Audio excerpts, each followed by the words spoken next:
I mean, especially like I said, coming up out here in this system, wherever we may be and we're in it. And growing up the way we did in the homes and the environments that we had. Less than optimal upbringings, right? Broken homes, dysfunctional situations, poverty, right? We know the drill, you know what I'm saying? But rather than saying, okay, we're victims of that, we're really victors of that, from that. Survivors of it. Survivors, overcomers, you know what I'm saying? Or becomers. Exactly. And the thing is, so when you're broke, and we all know that there's no free meal, but when you're broke and you haven't eaten in a few days, it becomes tempting to take it. Yeah. You know what I mean? And I think that's how a lot of professional athletes, entertainers, when they sign those first contracts, and then 20 years later you still in some kind of a jam, it's because of situations like that. You know what I mean? Like you were hungry, you were in need, and you needed a hug or you needed a leg up from a fellow human being. But rather than do that, they said, we're going to exploit you. Yes. Because that's them taking your situation and making $1. That reminds me of a lot of the people that go around helping homeless people but have to record it. Right. You know what I'm saying? I'm somebody who goes and helps homeless people or talks to them, and that's what I plan on doing today, right before Christmas. I got like $40. I'm gonna go buy some snacks, some water. I'm gonna go where I can find homeless people. I'm just gonna give shit out.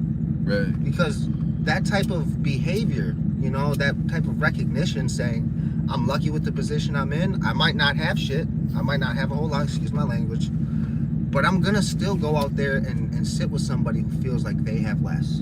Right.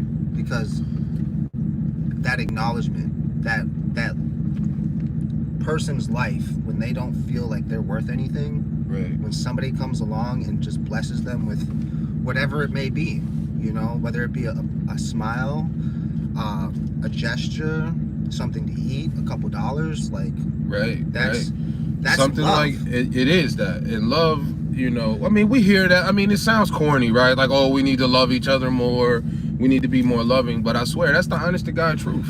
You know, it really is. And the one whom we need to focus on loving more is ourselves first and foremost. Starts there first. Yeah, love yourself more first and foremost.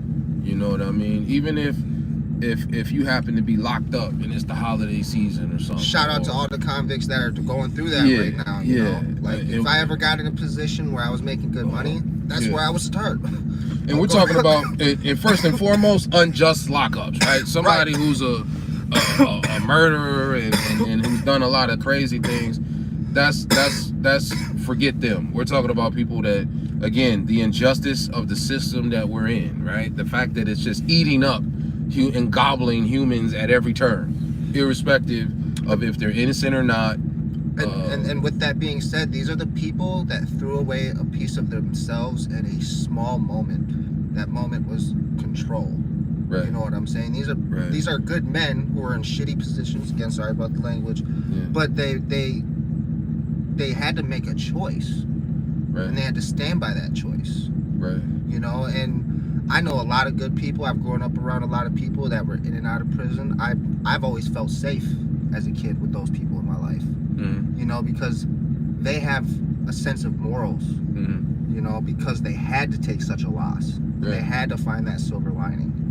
And it just makes me think about that movie with Tupac. You know, when Tupac when it was talking about Tupac's growing up and went to prison. You know what I mean?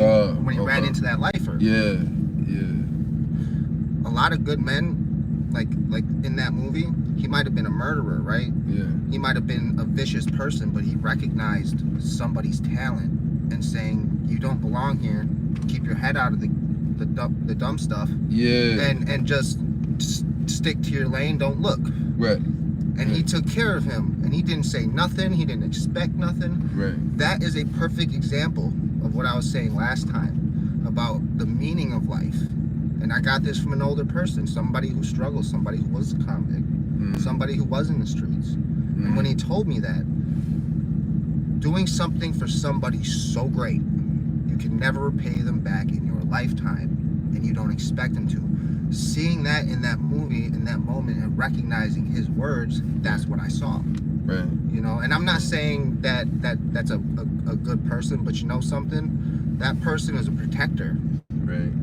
You know, some people get to walk around in life and not have any protectors. I was one of those people that wish I had a protector growing up, but my only protector was God, even if I realized he was there or not. And I survived that.